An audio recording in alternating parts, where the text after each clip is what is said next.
యవ్వన వీణ 4వ భాగం.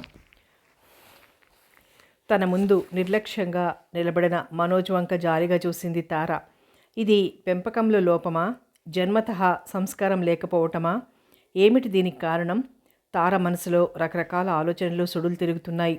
మనోజ్, ఈ ఒక్కసారికి నా మాట మన్నించు. ఆ అమాయకురాలి జీవితాన్ని అన్యాయం చేయకు. ఆ పిల్ల సమర్థవంతురాలు, మీ ఇల్లు బాగుపడుతుంది, నాన్నగారికి మనశ్శాంతిగా ఉంటుంది అభ్యర్థనగా అంది. చిత్రంగా నవ్వాడతను. నాకేం సంబంధం లేదంటే ఎందుకు నన్నిలా పీడిస్తారు? కాస్త పరిచయమై నవ్వుతూ మాట్లాడిన ప్రతి అమ్మాయి మెడలో తాళి కట్టాలంటే ఎలా కుదురుతుంది? తెచ్చిపెట్టుకున్న శాంతంతో అన్నాడు. తార మనసు బాధతో రెపరెపలాడింది. మనోజ్, నా ముఖంలోకి సూటిగా చూసి చెప్పు. స్నేహతో నీకు ఏ విధమైన అనుబంధం లేదా? లేదు. ఆమె కోపం నిగ్రహించుకోలేకపోయింది. ఒక ఆడపిల్లని అన్యాయం చేసి నువ్వేం బాగుపడలేవు మనోజ్. నేనేం అన్యాయం చేయలేదు, ఆమె కోరి కావాలనొచ్చింది చప్పున అనేశాడు. దొంగ పట్టుబడినట్లుగా చూశాడు.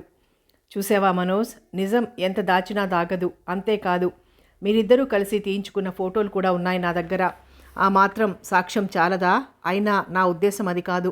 నువ్వు మనస్ఫూర్తిగా ఆమెను ఇష్టపడి పెళ్లి చేసుకోవాలని, అదే నా కోరిక. అది జరగని పని. మీరు ఆ ఫోటోలు మా నాన్నకు చూపించి నన్ను లొంగదీయాలని చూస్తున్నారేమో. దాని తరువాత పరిణామాలు చాలా తీవ్రంగా ఉంటాయి, అది గుర్తుంచుకోండి. మనోజ్, ఎందుకు ఇలా మాట్లాడుతున్నావు? సవాల్ చేస్తున్నట్లుగా నవ్వాడు. మీరు ఆ ఫోటోలు బయటపెట్టిన రక్షణం మరో ప్రళయం ఎదుర్కోవటానికి సిద్ధంగా ఉండండి. ఏమిటది? రోషంగా తలెత్తి చూసింది. ఏమిటా? మీకు నాన్నకు సంబంధం ఉందని ఊరంతా టామ్టామ్ అయిపోతుంది, జాగ్రత్త. ఆ మాటలనేసి విసురుగా వెళ్ళిపోయాడతను. నిర్ఘాంతపోయి చూస్తూ ఉండిపోయింది. ఆమెకి మెదడులోంచి నరాలు చిట్లిపోతాయేమోననిపిస్తోంది. ఎందుకిలా తయారయ్యాడు? తల్లి పిచ్చిది. తండ్రి సంతానాన్ని తీర్చిదిద్దుకునే స్థితిలో లేడు. ఆనాడు దుర్యోధనుడు కూడా ఇలాంటి పరిస్థితుల్లోనే ఉండి ఉంటాడు. తండ్రి అంధుడు, తల్లి గాంధారి, కళ్ళుండి అంధత్వాన్ని తెచ్చిపెట్టుకుంది. ఆమె తనకి పతివ్రత అనే బిరుదు దక్కాలనే ఆశించింది, కానీ మరే విషయాల గురించి ఆలోచించలేదు. కనీసం తల్లైనా సక్రమంగా ఉండి అన్ని విషయాలు సక్రమంగా చూచుకోగలిగితే దుర్యోధనుడు అలా పతనమై ఉండేవాడు కాదేమో. తార మనసులో రకరకాల ఆలోచనలు పరుగులు తీస్తున్నాయి. మేడం, ఈ విషయం విన్నారా? స్నేహలత స్లీపింగ్ పిల్స్ మింగేసిందట. ధర్మతేజ కంగారుగా లోపలికొచ్చి చెప్పాడు. సర్పదష్టలా చూసింది తార. శరాఘాతం తిన్న మనిషి పిడుగుపాటుతో విలవిల్లాడిపోయినట్లుగా అయిపోయింది ఆమె పరిస్థితి. కళ్లల్లో నీళ్లు తిరిగాయి. గుండెల్లో ఆవేదన పెల్లుబికింది. అగ్నిపర్వతంలోని లావాలా కుతకుతలాడిపోతోంది మనసు. హాస్పిటల్లో స్నేహలత బెడ్ చుట్టూ సేవా సదనంలోని అమ్మాయిలందరూ చేరి ఉన్నారు. కొంతమంది వెక్కి వెక్కి ఏడుస్తున్నారు. మరికొందరు కన్నీళ్లతో నిస్సహాయంగా చూస్తున్నారు. గుండెల్లో ఉబికే బాధని అతి ప్రయత్నం మీద అణిచిపెడుతూ విషాదంగా చూస్తున్నారు మిగతా వాళ్ళు. తార స్నేహలత తలని నిమురుతూ కళ్ళనీళ్లు నింపుకుంటోంది. శిరోమణి విచారంగా నిలబడి ఉంది. ధర్మతేజ ఆ హృదయ విదారక దృశ్యాన్ని చూడలేకపోతున్నాడు. దీప్తి, నర్తకి చెరో పక్క నిలబడ్డారు. స్లీపింగ్ పిల్స్ పొడి చేసి నీళ్లల్లో కలుపుకుని తాగేసింది గనక ఇక బ్రతికే అవకాశం కూడా లేదు. ఇన్స్పెక్టర్ ఆమె దగ్గర కూర్చొని మరణవాంగ్మూలం రాసుకుంటున్నాడు. తన చావుకి కారణం ఎవరూ కాదని, తనకే ఈ జీవితం మీద విరక్తి కలిగి ఆత్మహత్య చేసుకున్నానని చెప్పింది. చివరిసారిగా తారకి 2 చేతులు ఎత్తి నమస్కరించింది. మీలాంటి దేవత నీడలో నా జీవితం హాయిగా గడిచిపోయింది. ఆ అదృష్టాన్ని దక్కించుకోలేని నిర్భాగ్యురాలిని క్షమించమ్మా. మరో జన్మలో నీ కూతురిగా పుట్టాలని కోరుకుంటానమ్మా. అంతే. స్నేహలత పెదవులు ఇంకా కదల్లేదు. తల పక్కకు వాలిపోయింది. కోరికలు తీరని ఈ లోకం నుంచి మరో లోకానికి పయనించింది ఆ ప్రాణి. తన ఆశలకు, ఆశయాలకు ఆలంబన వెతుక్కుంటూ పరలోక ప్రయాణం చేసిన ఆ నిర్భాగ్యురాలి మరణాన్ని చూసి ఆ లేత మనసులు గొల్లుమన్నాయి. ఇక్కడ ఏడవకూడదు, మిగతా పేషెంట్స్కి డిస్టర్బెన్స్. నర్సు వచ్చి అదిలించింది. తార దుఃఖాన్ని ఆపుకోలేకపోయింది. ఎప్పుడూ నవ్వుతూ నవ్విస్తూ చలాకీగా చైతన్య స్రవంతిలాగా సౌందర్య రాశిలాగా తిరిగే స్నేహలత నిర్జీవంగా శిలలాగా మారిపోయింది. ధర్మతేజ కళ్ళ నుండి 2 కన్నీటి చుక్కలు రాలాయి బాధగా. శిరీషని పట్టుకోవటం ఎవరికీ సాధ్యం కాలేదు. శిరీషకి స్నేహకి బాగా స్నేహం. ఇద్దరి మధ్య ఏ అరమరికలు ఉండేవి కావు. భర్త మరణం తర్వాత అత్యంత ఆప్తురాలైన స్నేహితురాలి మరణం మరింత కృంగదీసింది శిరీషని. ఫార్మాలిటీస్ అన్నీ పూర్తి చేసుకుని శవాన్ని సేవా సదనానికి తరలించారు. స్నేహకి చావు పల్లకి తయారవుతోంది. దూరంగా స్తంభాన్ని ఆనుకుని నీళ్లు నిండిన కళ్ళతో చూస్తున్నాడు మనోజ్. అతనికి మనసంతా రణరంగంలా ఉంది. తప్పు చేశాననే బాధ అతన్ని నమిలివేస్తోంది. తనకెన్నో ఆనందాలు సౌఖ్యాలు పంచిన స్నేహ తీయని కబుర్లతో గుండెని స్పందింపజేసి మధుర సుఖ లోకాల వైపుకి పయనింపజేసిన ప్రేయసి ఇప్పుడు నిశ్చేతనంగా నిశ్చలంగా పడి ఉంది. నిజంగా ఇంత సాహసం చేస్తుందనుకోలేదు, ఇంత తెగిస్తుందనుకోలేదు. అలా అనుకుని ఉంటే ఆంటీ మాట మన్నించుండేవాడు. అతనికి కడుపులో నుంచి దుఃఖం కెరటంలా తన్నుకునొస్తోంది. స్నేహ అపురూపంగా పెంచి పోషించిన చెట్ల పువ్వులే ఆమె మెడలో సిగలో అలంకారప్రాయంగా నిలిచాయి. మంజరి, మాధవి, మాలతి, వందన, చందన అందరూ భోరుమని ఏడుస్తూ వచ్చి చివరిసారిగా తమ ప్రియ స్నేహమూర్తిని ఆప్యాయంగా స్పృశించారు. తార తానే దుఃఖ సముద్రంలో మునిగిపోయింది. వాళ్ళని ఓదార్చలేక ధర్మతేజ, శిరోమణి సతమతమైపోయారు. జీవిత చరమాంకానికి విషాదగీతం ఆలపిస్తూ స్నేహ చావు పల్లకి సాగిపోయింది. ఆడపిల్లలందరూ గుండె బద్దలయ్యేలా విలపించారు. ఆ రాత్రి సేవా సదనంలో పొయ్యిలో నిప్పు వెలగలేదు. తార మనసంతా మహాసాగర కల్లోలంలా ఉంది. ఏ పని చేయబోయినా స్నేహలత రూపమే కనిపిస్తోంది. ఆ పిల్ల మాటలు, నవ్వులు, చేష్టలు, చమత్కారాలు, ఆ ధైర్యం. అంత ధైర్యం గల పిల్ల అంతగా ఎందుకు దిగజారిపోయిందో ఆమెకే అర్థం కావటం లేదు. ఇన్ని సంవత్సరాలుగా సేవా సదనాన్ని నడుపుతున్నా ఏనాడు ఇలా జరగలేదు. దీనికి తోడు ఊళ్ళో పుకార్లు ఆమెను మరింత కృంగదీస్తున్నాయి. స్నేహలత ఆత్మహత్యను గురించి జనం రకరకాలుగా మాట్లాడుకోవటంతో ఆమెకి బొత్తిగా మనశ్శాంతి కరువైపోయింది. కొంతమంది ఆమె ముఖాన్నే అడిగేశారు. ఆడపిల్ల అంతగా బరితెగించిపోతుంటే నువ్వేం చేస్తున్నావమ్మా? ఇలాంటి వెధవ పనులు జరుగుతుంటే చూస్తూ ఎలా ఊరుకున్నావు అని. ఇన్నాళ్ళు సంపాదించిన మంచి పేరు స్నేహలత ఇలా చేయటంతో ఒక్కసారిగా తుడిచిపెట్టుకుపోయినట్లయింది. తారకి మనసంతా చిరాగ్గా అసహనంగా ఉంది. దానికి తోడు నిన్నొక మీటింగ్కి అటెండ్ అయ్యి వస్తుంటే శ్రీనివాస్ అయ్యంగారు కనిపించారు. ఎప్పుడూ చిరునవ్వుతో నమస్కారాలతో కనిపించే వ్యక్తి ఈరోజు ముఖం తిప్పుకొని వెళ్ళిపోయాడు. ఊళ్ళో 2-3 పెద్ద మనుషులతో కూడా అన్నట్ట ఆ సేవా సదనం అంతా ఒక ట్రాష్, ఉత్త బోగస్, లోగుట్టు పెరమాళ్లకెరకని లోపలేం జరుగుతుందో ఎవడికి తెలుసు అని. ఆ వ్యాఖ్యానాలు, విమర్శలు, విసుర్లు ఆమె గుండెని శిలల్లాగా తాకుతున్నాయి. అమ్మా, ఆప్యాయంగా పిలుస్తూ వచ్చింది దీప్తి. అలసటగా పడుకుని ఉన్న తల్లి నుదుటి మీద చేయి వేసి చూసింది. వెచ్చగా కాలిపోతోంది. ఆ రోజు గురువారం అయినా తల్లి తన ఏకాంత మందిరంలోకి తనలోకి తాను వెళ్ళిపోకుండా దీర్ఘమైన విచారంలో మునిగిపోయింది. స్నేహ చావు ఆమెనెంతగా కృంగదీస్తుందో బాగా అర్థమైపోయింది ఆమెకి. అమ్మా, కొంచెం కాఫీ తాగు. తల్లిని లేపి కూర్చోబెట్టి కప్పులోని కాఫీ పెదవులకు అందించింది. ఆమె కూతురి వంక తదేకంగా చూసింది. అమాయకంగా ఉన్న ముఖం, కలలుగానే కళ్ళు, కోర్కెలు గుబులుకునే మనసు, అమ్మ ఏమైపోతుందోనన్న ఆవేదన కలిసి దీప్తిలో కనిపించాయి. చప్పున స్నేహలత రూపం మనసులో మెదిలింది. ఆ పిల్ల రూపం, ఆ మాటలు. కొన్ని వందల మంది ఆడపిల్లలు ఆమె శిక్షణలో, ఆమె ఆలనా పాలనలో తయారయ్యారు. కానీ ఏ అమ్మాయి అడగని ప్రశ్న అడిగింది. అమ్మా, సార్ ఎలా ఉండేవారు? అసలు మిమ్మల్ని విడిచి ఎలా వెళ్ళిపోయారు? ఇంత అందము, మంచి ఆశయాలు ఉన్న మిమ్మల్ని వదిలేసి వెళ్ళటానికి ఆయనకి మనసలా ఒప్పింది? ఆ ప్రశ్న అడుగుతుంటే స్నేహ కళ్ళల్లో బాధ రెపరెపలాడింది. తను తుళ్ళిపడింది ఆ ప్రశ్నకి. ఒకళ్ళ జీవితాల గురించి తెలుసుకోవాలని ఎందుకంత ఆసక్తి స్నేహ? అధిక ప్రసంగం చేయకుండా అవతలికెళ్ళు, కోపంగా కసురుకుంది తను. కళకళలాడుతున్న స్నేహ ముఖం చిన్నబోయింది. క్షమించండమ్మా అంటూ అక్కడి నుంచి లేచి వెళ్ళిపోయింది. ఆ సంఘటన గుర్తుకొచ్చి తార కళ్ళల్లో నీళ్లు చెందుకున్నాయి. అమ్మా, ఏమిటిది? ఆవేదనగా ఆర్తిగా పిలిచింది దీప్తి. స్నేహ చావు నన్ను నా ఆశయాలని సవాల్ చేస్తున్నట్లనిపించింది దీప్తి. ఆమె కళ్ళ నుండి నీళ్లు జలజల రాలిపోయాయి. మమ్మీ, ప్లీజ్ మమ్మీ, నువ్వే ఇలా బేలగా అయిపోతే ఎలా? స్నేహ తొందరపడింది. ఈ సమస్యని నువ్వెలాగో పరిష్కరించేదానివి. స్నేహ ఓర్పు పట్టలేకపోయింది. స్నేహ కాదు, ఓర్పు పట్టలేకపోయింది. ఈమె గారే నాన్న మోసం చేసింది,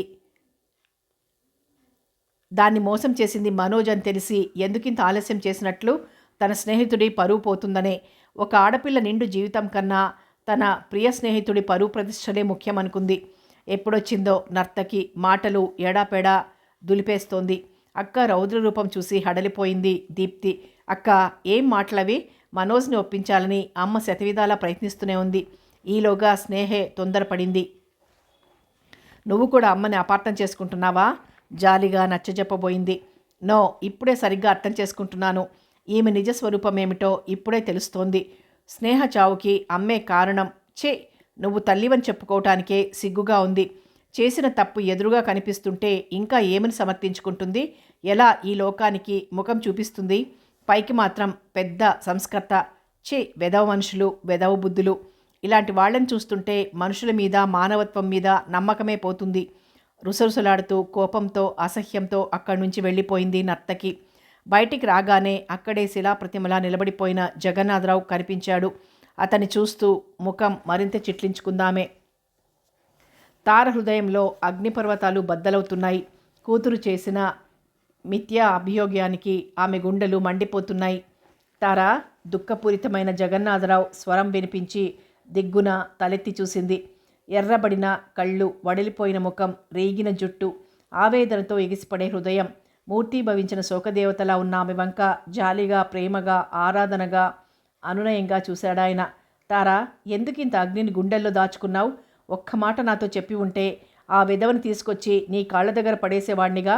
నాలాంటి వాడి కడుపున పుట్టినందుకు వాడిలా తయారయ్యాడేమో. అతని మనసు ఆవేదనతో నలిగిపోతోంది.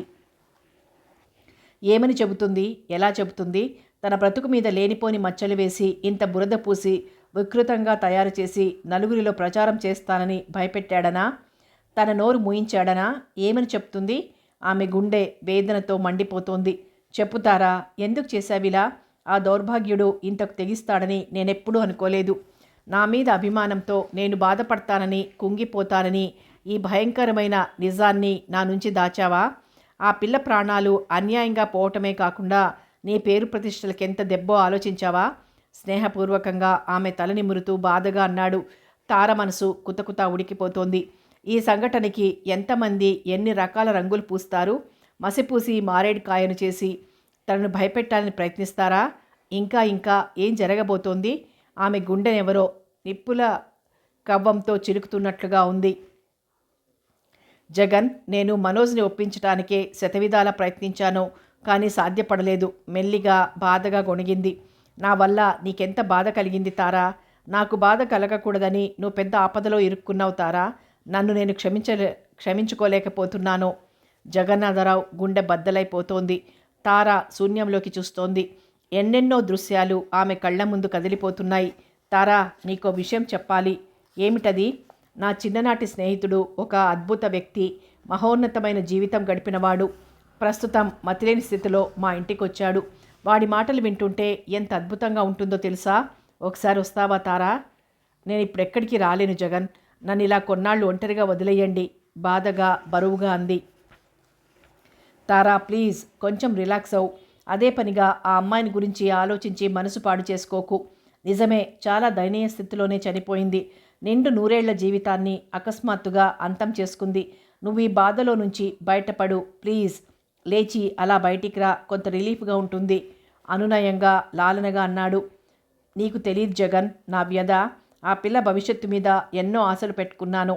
ఆ పిల్ల ఇలా అకస్మాత్తుగా పోవటం, అది ఘోరమైన నింద నెత్తిన వేసుకొని నన్ను మరీ కృంగదీస్తోంది. ఆమెకి దుఃఖం ఆగడం లేదు. ఏదో సాంఘిక సేవ, సమాజ సేవ అని చేస్తారు కానీ ఎవరైనా ఇంతగా అది తమ స్వంత బాధగా చేసుకొని ఇంత కుంగిపోతారా? ఏమిటీవి మనస్తత్వం? ఎంతకీ అర్థం కాదు. ఎంత ప్రయత్నించినా తన మనసులోకి ఎవ్వరినీ రానియ్యదు. ఎంత తపన పడినా ఆ మనసులో ఏముందో అర్థం కాదు. అర్థం చేసుకున్న వారిని, అపార్థం చేసుకున్న వారిని, అందరినీ ఒకేలాగా ఆదరిస్తుంది. దీర్ఘంగా నిట్టూర్చాడాయన. ఏం తారాదేవి గారు, ఎలా ఉంది మీ సాంఘిక సేవ? నా కొడుకు తేరగా దొరికాడని ఆ దౌర్భాగ్యురాలిని అంటగడితివి. మరిప్పుడేం చేస్తావు? నీ స్నేహితుడి కొడుకుని, ఆ మనోజ్ని విడిచిపెట్టావు. ఒక నిండు ప్రాణాన్ని బలి తీసుకున్నావు. శబాష్. ఏం చేసినా నీకే చెల్లుతుంది మరి. శ్రీనివాసయ్యంగారి మాటలు ఆమె మనసుని తూట్లు పొడుస్తున్నాయి. నేను మీకేం అన్యాయం చేశాను? ఎందుకు నన్ను ఇలా హింసిస్తున్నారు? దయచేసి వెళ్ళిపోండి. నా మనసుని మరింత చిత్రవద చేయకండి. చేతులెత్తి దీనంగా ప్రార్థించింది. అవును, నా బాధ నీకేం అర్థమవుతుంది? నీ కూతుర్ని కూడా అలా ఎవరన్నా మోసం చేస్తే, నీకు కాకుండా చేస్తే అప్పుడు అర్థమవుతుంది నా మనోవేదన. కోపంగా, కసిగా అంటున్న ఆ మాటలు వినలేకపోయిందామె. మాటలు జాగ్రత్తగా రానివ్వండి. నా కూతురు అలా ఎప్పటికీ చెయ్యదు.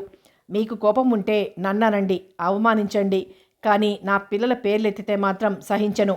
అపర కాళిలా గర్జించింది. అబ్బా, కూతుళ్ళ మీద ఏం నమ్మకం పాపం. చూద్దాం ఈ సంబడం ఎన్నాళ్ళో. నువ్వు మర్యాదగా శృతకీర్తిని మా ఇంటి నుంచి తీసుకుపో. కనకపు సింహాసనం మీద సునకం కూర్చున్నట్లు ఆ పాపిష్టిది మా ఇంట్లో ఉండటానికి వీల్లేదు కోపంగా అరిచాడు. ఈ గలాబా విని ధర్మతేజ లోపలికొచ్చాడు. సార్, మళ్ళీ ఏమిటి గొడవ? జరిగిందేదో జరిగిపోయింది. మళ్ళీ ఎందుకు రభస?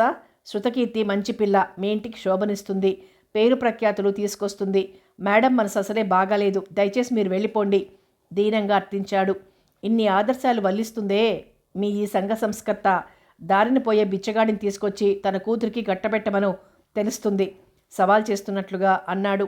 దాదాపు మతిపోయినట్లుగా రెచ్చిపోయి అరుస్తున్న ఆయన్ని నిదానంగా సముదాయించాడు ధర్మతేజ. తార తలపట్టుకుని కూర్చుండిపోయింది. భగవాన్, ఇదెక్కిడి శాపం. ఎందుకు నన్నిలా పరీక్షిస్తున్నావు? నన్నిలా అపవాదుల పాలు చేయాలనుకున్నావా? ఇదే నీ నిర్ణయమా తండ్రి? నాలో ఓపిక నశించిపోతోంది. ఆ ఇద్దరి పిల్లల్ని ఒక ఇంటి వాళ్ళని చేసేదాకా ఇంత ఓపిక ఇవ్వు చాలు. మౌనంగా ఘోషించిందామె హృదయం. పులిలాగా గాండిస్తూ వెళ్ళిపోయాడు శ్రీనివాస్ అయ్యంగార్. హలో తారా, తారా. ఫోన్లో జగన్నాథం గొంతు ఎంతో కంగారుగా ఉంది. What happened? ఏం జరిగింది జగన్? ఎందుకలా కంగారు పడిపోతున్నావు? తారా, మా ఫ్రెండ్ అని చెప్పానే, ఆయనకి 4 రోజుల నుంచి ఒకటే జ్వరం. నిద్రలో ఏమని కలవరిస్తున్నాడో తెలుసా? తారకి చిరాకనిపించింది. అతగాడు ఎవరికో జ్వరం వస్తే నాకెందుకు ఫోన్ చేయటం? ఏమిటి జగన్, ఎనీథింగ్ సీరియస్?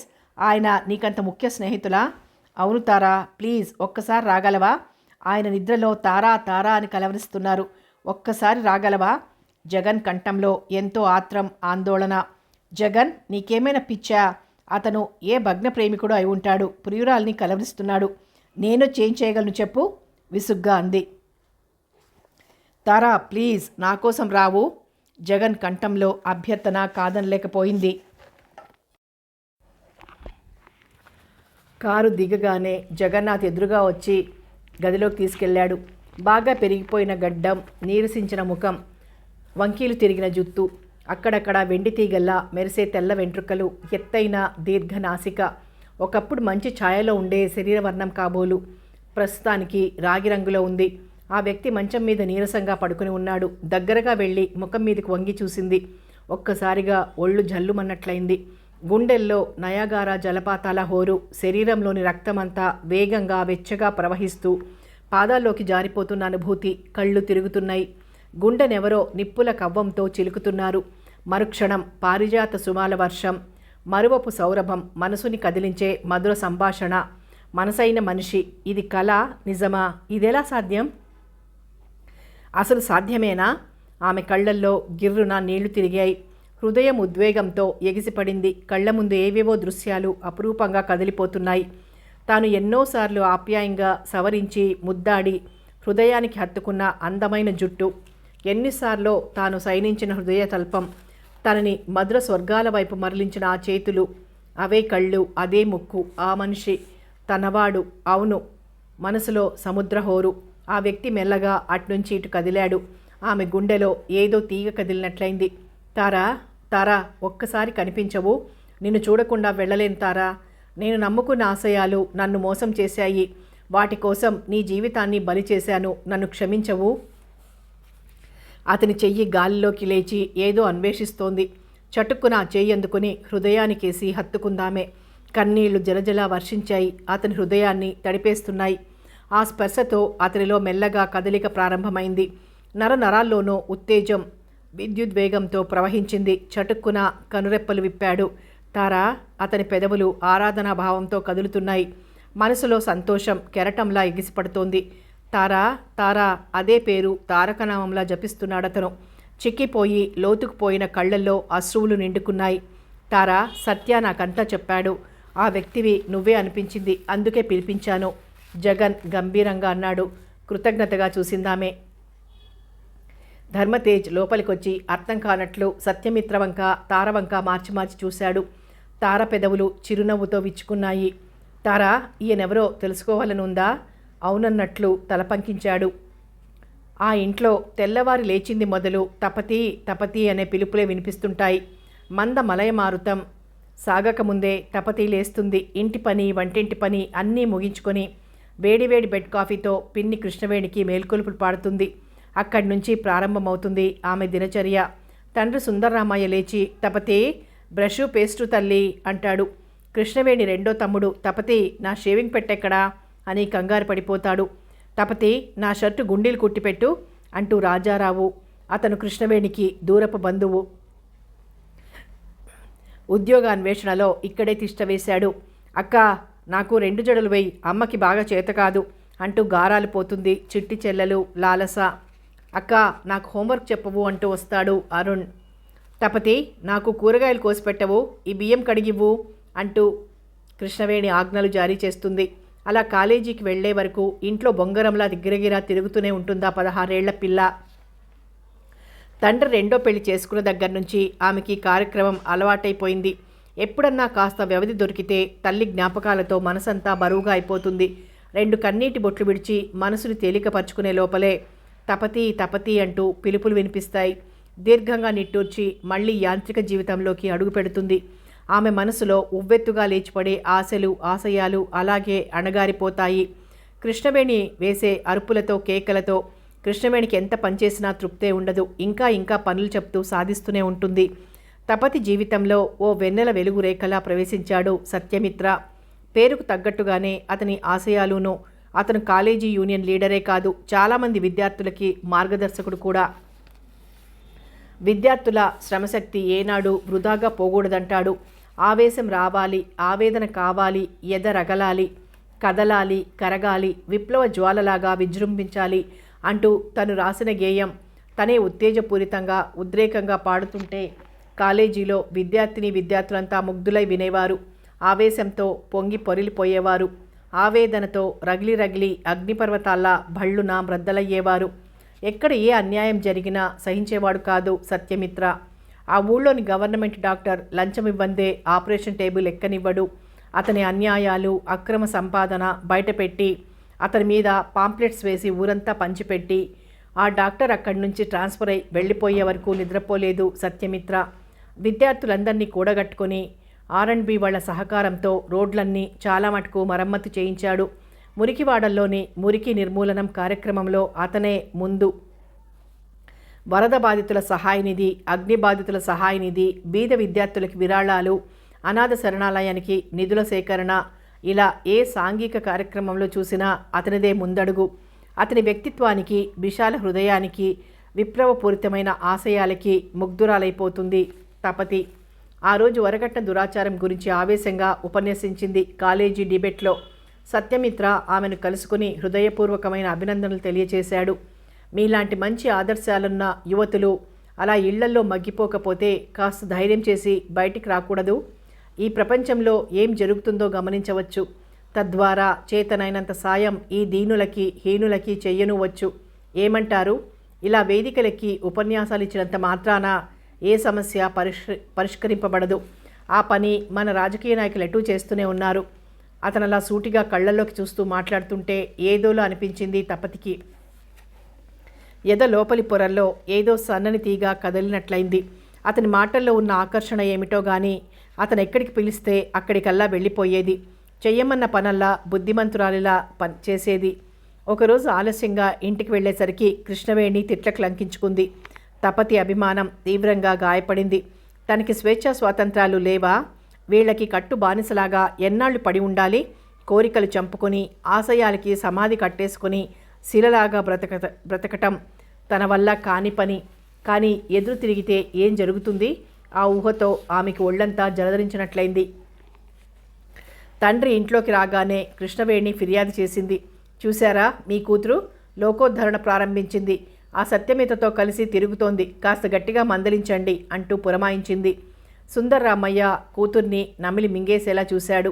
ఏమే, మమ్మల్ని పరువుగా బ్రతకనివ్వవా? పరువుగా కాదు, బరువుగా బ్రతకనిస్తుంది. ఈ మహాతల్లిని సాగనంపాలంటే ఎన్ని వేలు గుమ్మరించాలో అది ఆలోచించండి ముందు. మీ కూతురు ఇలాంటి వెధవేషాలేస్తోందని నలుగురికి బంధువులకి తెలిసిందంటే ఒక్కళ్ళు మన ముఖం చూడరు. ఇక మనం శాశ్వతంగా దాన్ని ఇంట్లో ఉంచుకోవాల్సిందే.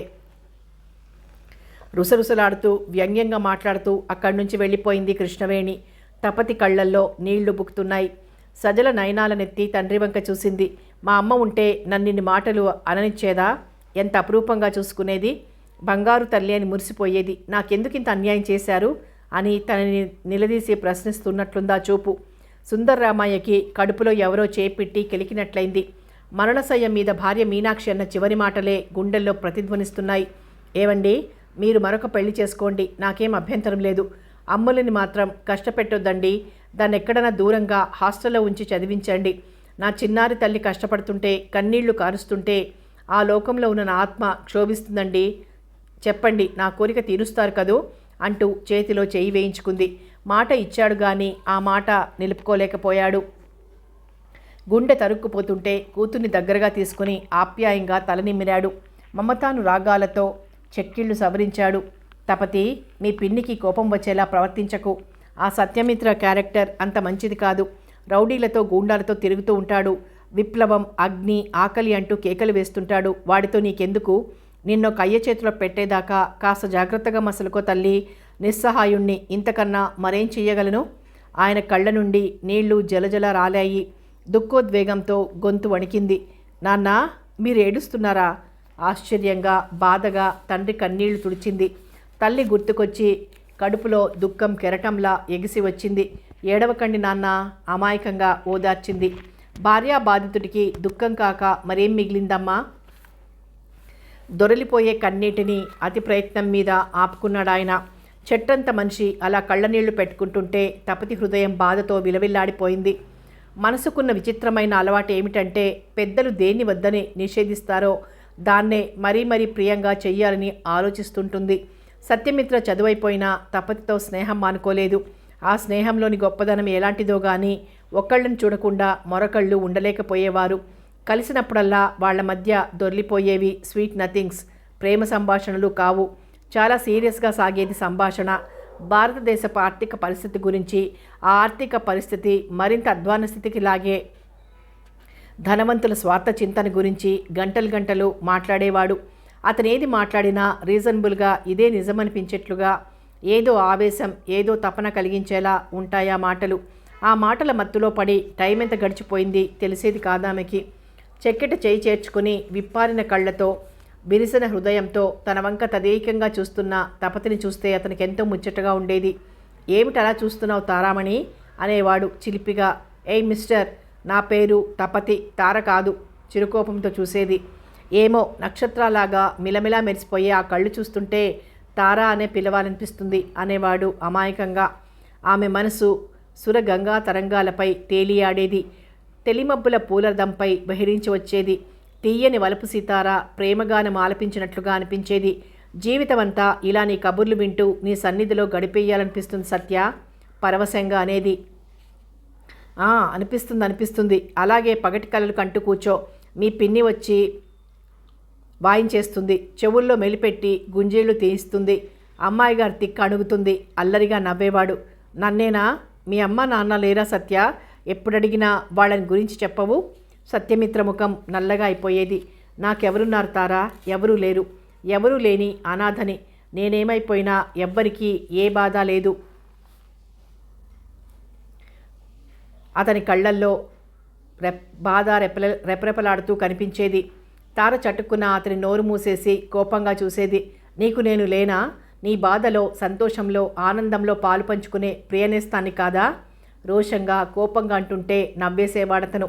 తారా, నీలాంటి ప్రియమతి లభించటం ఎంత అదృష్టం. ఈ అనాథకి, ఎందుకు పనికిరాని వాడికి నీలాంటి అమృతమూర్తి అపురూప స్నేహం అమూల్యమైన నిధి లాంటిది గంభీరంగా అనేవాడు. అవునా మరి? ఈ నిధిని ఎంతో జాగ్రత్తగా చూసుకోవాలి. వెళ్ళిరానా? సెలవా మరి? చీర కుచ్చిళ్ళు పైట చెంగుతో బిగించి చీరల కంపెనీ అడ్వర్టైజ్మెంట్ సుందరిలా వయ్యారంగా నిలబడి అడిగేది.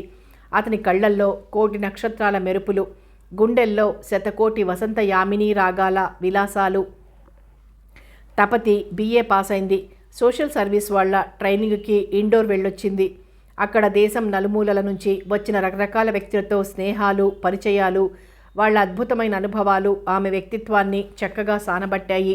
అదివరకటి చంచలత్వం పోయి ఆ స్థానంలో గంభీరత, నిండుదనం, హుందాతనం చోటు చేసుకున్నాయి. సుందర్రామయ్య రిటైర్ అయిపోయాడు. తప్పనిసరిగా కుటుంబ బాధ్యత స్వీకరించాల్సి వచ్చింది. అనంతపురం చిల్డ్రన్స్ హోంలో ఉద్యోగం. తన కాళ్ల మీద తాను నిలబడుతూ కుటుంబాన్ని ఆదుకుంటున్నాను అన్న ఆత్మవిశ్వాసం ఆమెలో నిండుగా తొంగి చూస్తున్నాయి. వచ్చిన దగ్గర నుంచి ఆమె మనసు, కళ్ళు సత్యమిత్ర కోసం అన్వేషిస్తున్నాయి. కానీ ఎవరిని అడుగుతుంది? ఎవరు చెప్తారు సమాధానం? ఆమె మనసులో ఆవేదన, ఆరాటం. ఆ సాయంత్రం స్నేహితురాల్ని కలిసొస్తుంటే ఎదురుపడ్డాడు సత్యమిత్ర. మనిషి చాలా మారిపోయాడు. కొద్దిగా గడ్డం పెంచాడు. ఎర్రబారిన కళ్ళు, ఆ కళ్ళల్లో ఏదో నిశ్చయం తళతళ మెరుస్తోంది. మనిషి బాగా చిక్కిపోయాడు కానీ ఏదో ఆవేశం, ఏదో ఆశయం అతన్ని నడిపిస్తున్నట్లుగా అనిపిస్తుంది.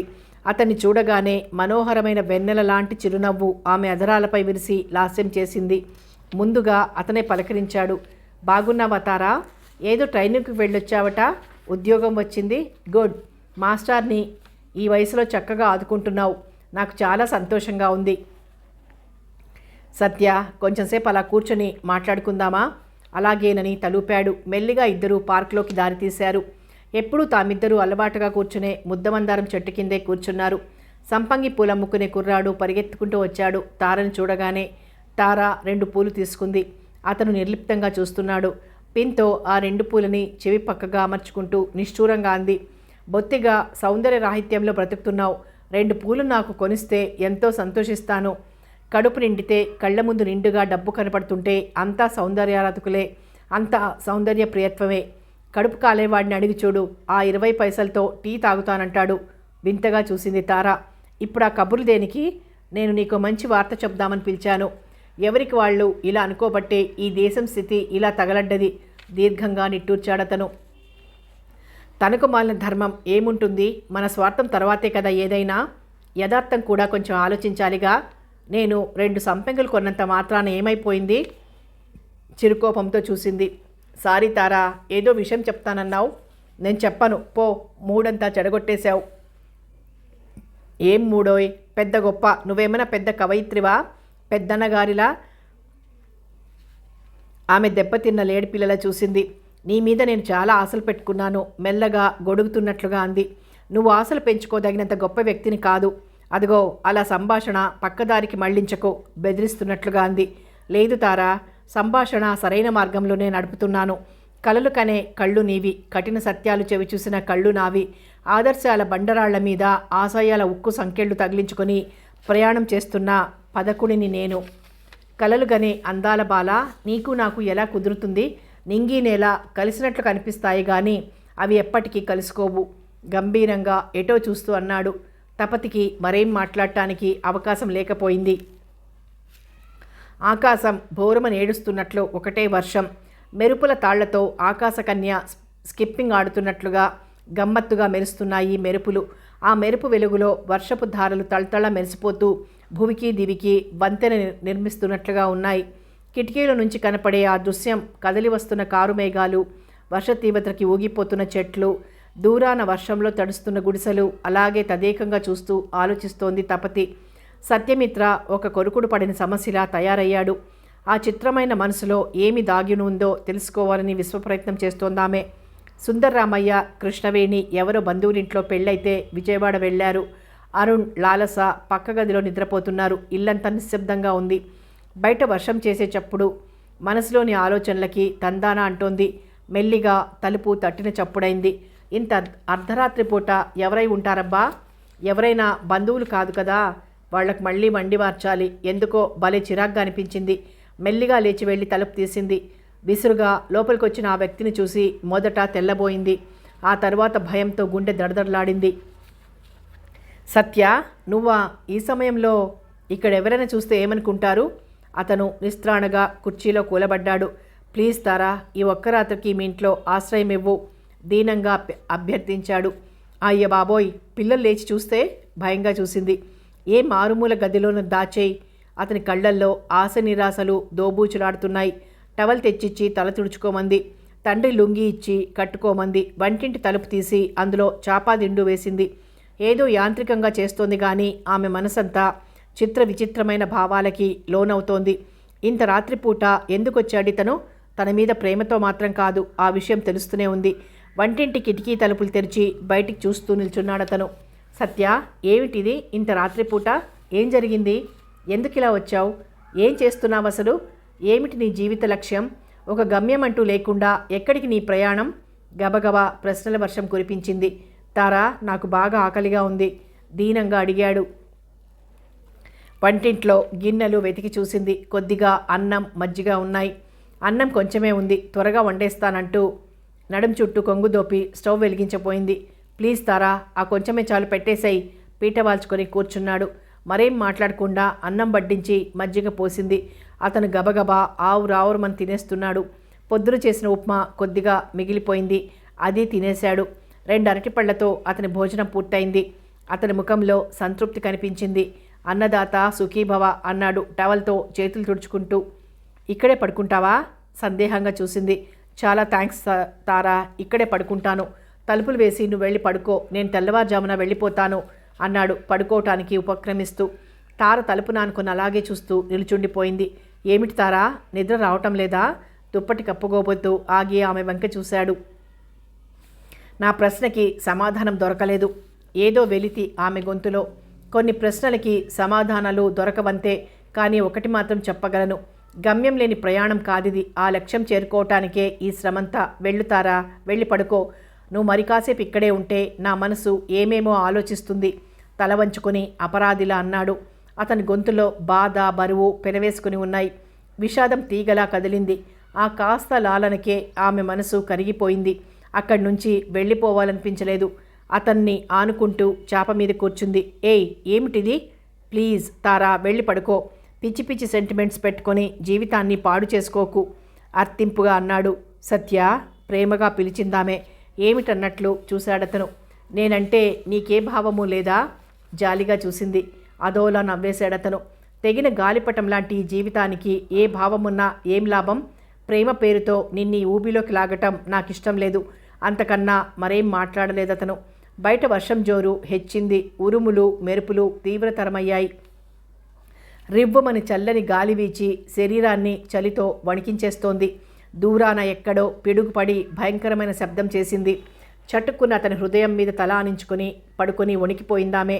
అతను శిలలాగా నిశ్చలంగా అలాగే కదలిక లేకుండా ఉండిపోయాడు. ఏమిటిది తారా, చిన్న పిల్లలాగా ఈ మాత్రం దానికి ఇంత భయపడిపోతే? జీవితంలో ఎదురయ్యే భయంకరమైన సమస్యల్ని ఎట్లా ఎదుర్కొంటావు? మృదువుగా లాలనగా మందలింపుగా అన్నాడు. రోషంగా తలెత్తిందామే. నువ్వింత రాయిలా మారిపోయావేం? ఈ జీవితానికి స్వస్తి చెప్పేసి హాయిగా మంచి ఉద్యోగం చూసుకో. జీవితం ఒక దారిన పడుతుంది. అందువల్ల ఏమిటి లాభం తారా? నా కోసం, ప్లీజ్ నా కోసం సత్య, నీ జీవిత విధానాన్ని మార్చుకోలేవు? నువ్వంటే నాకు చాలా ఇష్టం. ఎలాగో అనగలిగిందా మాటలు. దీర్ఘంగా నిట్టూర్చాడతను.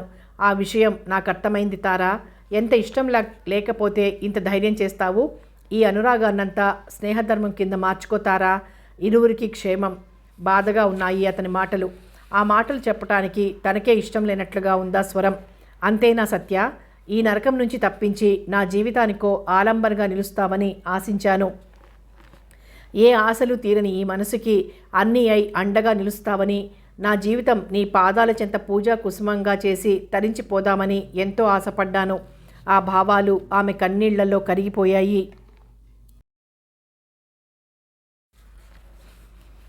ఆ రోజు తపతి పెళ్లి గురించి ఇంట్లో పెద్ద యుద్ధమే జరిగింది. కూతురికి మంచి సంబంధం చూసి పెళ్లి చేసి పంపయ్యాలని సుందర్రామయ్య ఆశ. ఆ ప్రతిపాదన వింటూనే కస్సుమని లేచింది కృష్ణవేణి. ఆవిడగారు పెళ్లి చేసుకుని వెళ్ళిపోతే మన గతేమిటి? ముసలి వయసులో పెళ్లి చేసుకుని నాకు నా పిల్లలకి అన్యాయం చేస్తారా అంటూ బుడిబుడి దీర్ఘాలు తీసింది. సుందర్రామయ్య ఆశ్చర్యంగా చూశాడు భార్య వంక. అంటే నీ ఉద్దేశం ఏమిటి?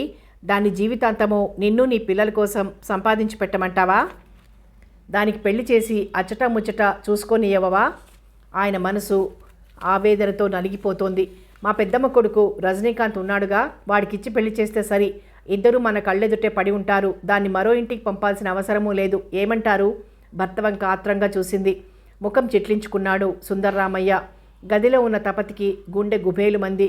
ఆ రజనీకాంత్ విషయం తపతికి బాగా తెలుసు. అతనికి లేని వ్యసనం అంటూ లేదు. బంగారం లాంటి ఆస్తినంతా వ్యసనాలకి హారతి కర్పూరంలాగా హరింపచేశాడు. ఆడపిల్లంటే అతని దృష్టిలో విలాస వస్తువు, నోట్లో వేసుకుని చప్పరించే పాలకోవా. వాడినిచ్చి తపతికి పెళ్లి చేస్తే అటు ఆ సమస్య పరిష్కారం అవుతుంది, ఇటు తపతి సంపాదన అనుభవించవచ్చు. ఆమె దూరదృష్టి, కుచితమైన ఆలోచన తండ్రి కూతుళ్ళిద్దరికీ అర్థమైపోయింది. నా కంఠంలో ప్రాణం ఉండగా దానికి పెళ్లి చెయ్యను, ఇంకా ఆ విషయం నా దగ్గరెత్తకు, భార్యను తీవ్రంగా మందలించాడాయన. కృష్ణవేణి మనసు భగ్గుమన్నది. తపతి అందం, తెలివితేటలు, ఆ చలాకీతనం చూస్తుంటే అసూయతో కళ్లల్లో నిప్పులు పోసుకుంటోంది. భర్త తన ప్రతిపాదన కాదనటంతో ఆమె మనసులోని అసూయ మరింతగా చెలరేగింది. కోపంతో, కసితో తండ్రి కూతుళ్ళిద్దరినీ సాధించటం ప్రారంభించింది. తపతికి ఇల్లే జైలుగా మారిపోయింది. ఆమె వేసే ప్రతి అడుగు అతి జాగ్రత్తగా గమనించటంతో తపతికి సత్యమిత్రుని కలిసే అవకాశమే లేకపోయింది. గుండెల్లో గుబులు, ఏదో చెప్పలేని దిగులు. అది అనురాగమని గుర్తించేసరికి మనసంతా మధురంగా మారిపోయింది. ఆ రోజు మళ్ళీ అదే వర్షం, ఆకాశాన్ని భూమిని కలిపేస్తున్న వర్షధారలు. తరతరాల స్త్రీల కన్నీటి గాథలకి ఆకాశం విలపిస్తోందా అన్నట్లుగా వర్షం వర్షం. వర్షానికి తడిసిన యూకలిప్టస్ ఆకుల మీద ఎలక్ట్రిక్ లైటు కాంతిపడి తళతళ మెరుస్తున్నాయి. తారా, ఈరోజు అర్ధరాత్రి వస్తాను, కొంచెం తలుపు తీసి ఉంచు, ఈ ఒక్కసారి ప్లీజ్. బస్టాండ్లో కనిపించిన సత్యమిత్ర ఆ మాటలు మాత్రం చెప్పి అదృశ్యమైపోయాడు. ఈ అర్ధరాత్రి పూట సమావేశాలేమిటి, ఎవరైనా చూస్తే ఏమనుకుంటారు? రకరకాల ఆలోచనలతో ఆమె మనసంతా గందరగోళంగా చికాగ్గా తయారైంది. పిన్ని కృష్ణవేణి వాళ్ళ నాన్నకి బాగాలేదని టెలిగ్రామ్ వస్తే పిల్లల్ని తీసుకుని ఊరెళ్ళింది. సుందర్రామయ్య పొలం తాలూకా కౌలు వసూలు చేసుకురావటానికి పక్కనే ఉన్న పల్లెటూరు వెళ్ళాడు. ఇంట్లో ఎవ్వరూ లేరు. ఆమె మనసంతా భయం భయంగా చిరాగ్గా ఉంది. అతను చెప్పిన పనల్లా చేయటానికి తనెందుకు ఒప్పుకుంటోంది? ఏమిటి తనకి అతనికి ఉన్న సంబంధం? కేవలం స్నేహధర్మమేనా? మెల్లిగా తలుపులు తోసుకొని వచ్చాడు సత్యమిత్ర. తుళ్ళిపడి చూసిందామె. చటుక్కున తలుపులు మూసేసి భయం భయంగా చూసింది అతని వంక. ఎవరన్నా చూడలేదు కదా? ఆమె కళ్ళల్లోని భయం, కంగారు చూసి అతను బాధపడ్డాడు. ఇంక నిన్నెప్పుడు బాధించను తారా, ఈ ఒక్కసారికే అపరాధిలా తలవంచుకున్నాడు. టవల్ తీసుకొచ్చి తల తుడిచింది. బట్టలు మార్చుకున్నాక వెచ్చగా ఉంటుందని కుంపటి రాజేసింది. అతను వస్తాడని ముందే తెలుసు గనక భోజనం సిద్ధం చేసి ఉంచింది. పీట వాల్చి భోజనం వడ్డించింది. గట్టి పెరుగు, ఆవకాయ, మంచినెయ్యి అతను బాగా ఇష్టంగా తింటాడు. ఇంకా చిత్రాన్నం, పాయసం, మామిడికాయ పప్పు, దోసకాయ పచ్చడి, వంకాయ కూర చేసింది. కంచం చుట్టూ చేర్చిన చిన్న చిన్న గిన్నెలు చూసి ఆశ్చర్యపోయాడతను. ఏమిటి ఇదంతా? విందు భోజనంలా తయారు చేసింది. ఎందుకింత శ్రద్ధ? అతనికి మనసంతా ఏదోలా అయిపోయింది. ఈ పిచ్చి పిల్ల తన నుంచి ఏం ఆశిస్తోంది? అతనికి లోపల బాధగా ఉంది. ఇది ఏ పరిణామానికి దారితీస్తుందోనని భయంగానూ ఉంది. కన్న తల్లిలా కొసరి కొసరి వడ్డించింది. అతను ఆత్రంగా తింటుంటే ఆప్యాయంగా నిండుగా చూసుకుంది. నాకు కన్నతల్లి ప్రేమ తెలియదు తారా, ఆ తల్లి ప్రేమ ఇలాగే ఉంటుంది కాబోలని ఇప్పుడు నిన్ను చూస్తే అనిపిస్తోంది. టవల్తో చేతులు తుడుచుకుంటూ కృతజ్ఞతగా అన్నాడు. ఆమె ప్రత్యుత్తరం ఇవ్వలేదు. అలాగే చూస్తూ నిల్చుండిపోయింది. తారా, నువ్వు భోంచేసావా? అనుమానంగా అడిగాడు. దొరగారికి ఇప్పటికి గుర్తుకొచ్చిందన్నమాట. ఇద్దరం కలిసి భోంచేద్దామనుకున్నాను. ఏది, తమరికి ఆ ధ్యాస ఉంటేగా? నిష్ఠూరంగా ప్రేమగా అంది. అతను చలించిపోయాడు ఆ మాటలకి. సారీ, ఎక్స్ట్రీమ్లీ సారీ తారా, రా భోంచేద్దు గాని, నేను తోడు కూర్చుంటాను. అతని నుంచి మరేదో ఆశించిన ఆమె నిరాశగా భోజనం ముగించింది. ఇలా అర్ధరాత్రి అపరాత్రి అనకుండా వచ్చి విందు భోజనాలు చేసిపోయే ఈ స్నేహితుడి గురించి ఏమనుకుంటున్నావు తారా? పడుకున్న తర్వాత అడిగాడు. అదేమో గాని ఇలా అర్ధరాత్రి పూట ఒక పరాయి మగాడితో ఉన్న కన్యని నా గురించి ఈ లోకం ఏమనుకుంటుందా అని ఆలోచిస్తున్నాను. కొరడా దెబ్బతిన్నవాడిలాగా లేచి కూర్చున్నాడు తను. తడిసిపోయిన ప్యాంటు షర్టు తగిలించుకున్నాడు. సారీ తారా, నా తొందరలో ఆ విషయమే ఆలోచించలేదు. వెళ్తాను మరి. నిన్ను చాలా ఇబ్బందిలో పడేశాను కదూ. చూపుడు వేలితో చుబుకాని తాగుతూ క్షమించమన్నట్లుగా కళ్ళల్లోకి చూశాడు. కంగారుగా వారించిందామే. ఏదో తమాషా కన్నాను. ఈ అర్ధరాత్రి ఇంత వర్షంలో ఎక్కడికి పోతారు? తప్పదు మరి. ముందుకు 2 అడుగులేశాడు. చటుక్కున చేయి పట్టుకుని ఆపేసింది. భావగర్భితంగా ఆ కన్నుల్లోకి చూసి మధురహాసం చిందించింది.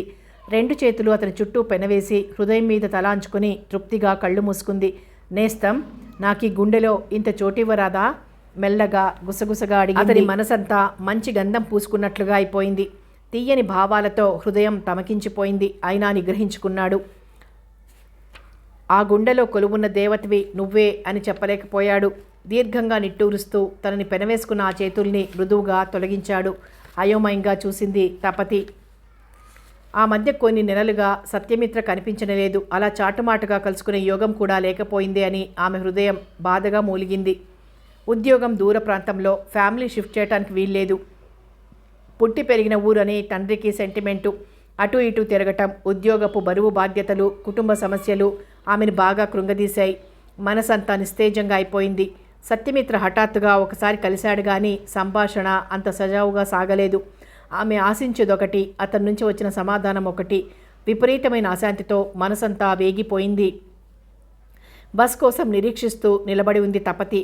ఆమె కళ్ళు తళుక్కుమని వెలిగాయి. ఎంతమందిలోనైనా ఇట్టే ఆకర్షించుకునే రూపం. హృదయం లయ తప్పినట్లుగా అయిపోయింది. రక్తమంతా వెచ్చగా ప్రవహించింది.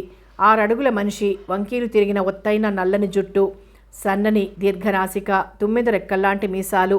ఆ కళ్ళల్లో విజ్ఞానం, తపన, తృష్ణ, అన్వేషణ కనిపిస్తాయి. అతను చకచక ఆమె నిల్చున్న చోటికి వచ్చాడు. ఓ, మీరిక్కడా? సంభ్రమాశ్చర్యాలతో చూస్తూ అడిగాడు. అవును, నేనే, ఇక్కడే. అతన్ని అనుకరిస్తూ అదే రీతిలో సమాధానమిచ్చింది. భలేవారే, మీరెక్కడిదాకా? చెప్పింది ముభావంగా. ఓ మై గుడ్నెస్, కలిసి జంటగా ప్రయాణించవచ్చన్నమాట, సంతోషంగా అన్నాడు. అంతేగా మరి, కలిసి జీవించకున్నా కలిసి ప్రయాణమన్నా చేద్దాం. ఆమె గొంతులో విషాదం తీగసాగింది. అతను దెబ్బతిన్నట్లుగా చూశాడు. తారా, మీరు ఆ విషయం ఇంకా మర్చిపోలేదా? ఎలా మర్చిపోతాను? దీర్ఘంగా నిట్టూర్చి ఎటో చూడసాగాడతను. అంతకుముందు తనకి అతనికి జరిగిన సంభాషణ గుర్తుకు రాసాగింది ఆమెకి. తారా, మనం ఇలా స్నేహితులుగానే ఉండిపోతే ఏం? ఆమె ప్రతిపాదనకి అతని సమాధానం.